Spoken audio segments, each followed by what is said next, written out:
Welcome to study with Sourav. তো আজকে general সায়েন্সের বেশ কিছু কোয়েশ্চেন নিয়ে আলোচনা করব। বেশিরভাগ সেগুলি আরআরবি গ্রুপ বিতে চলে আসা প্রশ্ন। তো বেশি দেরি না করে শুরু করে দিচ্ছি প্রথম প্রশ্ন নিয়ে। প্রথম প্রশ্ন, ম্যাগনেসিয়ামের পারমাণবিক ভর কত? উত্তর 24। দ্বিতীয় প্রশ্ন, একটি অবতল দর্পণের সামনে অসীম দূরত্বে কোনো বস্তু রাখা হলে তার প্রতিবিম্ব কোথায় গঠিত হবে?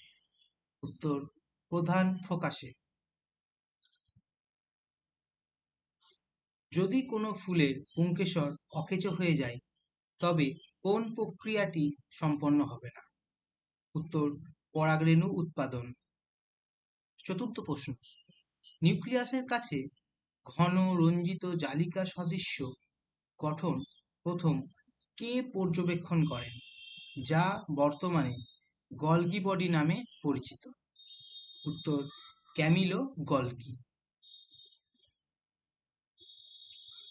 যদি কোনো বস্তুর বেগ সময়ের সাথে সাথে সুষমভাবে পরিবর্তিত হয় তবে সেই সময়ে গড় বেগ কিভাবে গণনা করা হয়? উত্তর প্রাথমিক এবং শেষ বেগের গাণিতিক গড়কে নিয়ে। একটি আয়তাকার কাঁচের স্ল্যাব থেকে নির্গত রশ্মি কেমন হয়? উত্তর আপতিত রশ্মির সমান্তরাল হয়।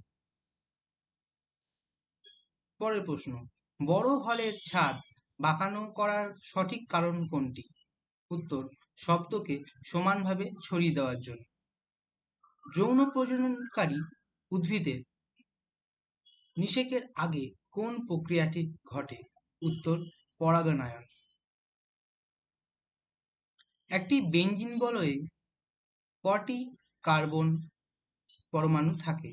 উত্তর 6টি। একটি জমিতে একই সাথে গম এবং সরিষার চাষ করার নিচের কিসের উদাহরণ? এখানে আমি অপশনগুলি দিইনি, শুধু উত্তরটি বলে দিয়েছি। উত্তর হবে মিশ্র চাষ বা মিক্সড ক্রপিং।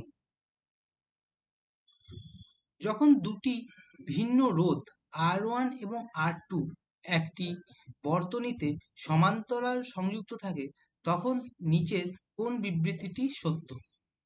উত্তর হবে শুধুমাত্র অপশন 1, তাদের প্রতিটির বিভব পার্থক্য একই থাকে। সময় দূরত্ব সময় গ্রাফের নতি কি প্রকাশ করে? উত্তর হবে বস্তুর দ্যুতি প্রকাশ করে। ঊর্ধ্বপাতনের সঠিক উদাহরণ কোনটি?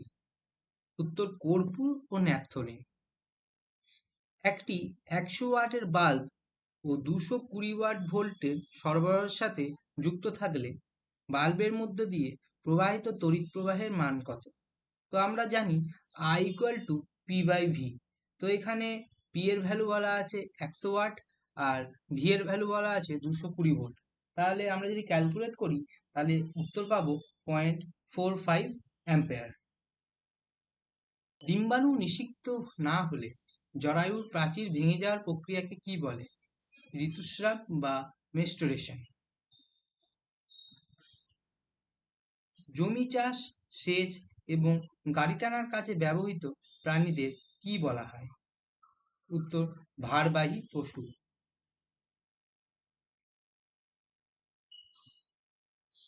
কোন দুটি শক্তিকে একত্রে যান্ত্রিক শক্তি বলা হয়? উত্তর গতিশক্তি ও স্থিতিশক্তিকে। নিচের কোন প্রাকৃতিক ঘটনাটি মহাকর্ষের সর্বজনীন সূত্র দ্বারা ব্যাখ্যা করা যায় না? তো শুধুমাত্র উত্তরটি এখানে বলে দিয়েছি, চুম্বকের মধ্যে আকর্ষণ। এটি চৌম্বক বলের অংশ, মহাকর্ষের নয়।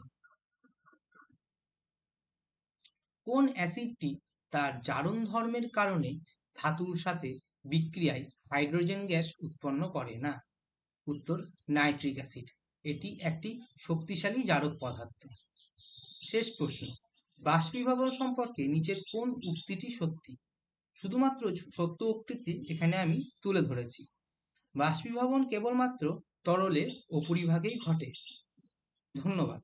সকলের ভিডিওটি যদি ভালো লাগে অবশ্যই লাইক এবং শেয়ার করবেন এবং আরও নতুন নতুন ভিডিও পেতে সাবস্ক্রাইব করে সাথে থাকবেন।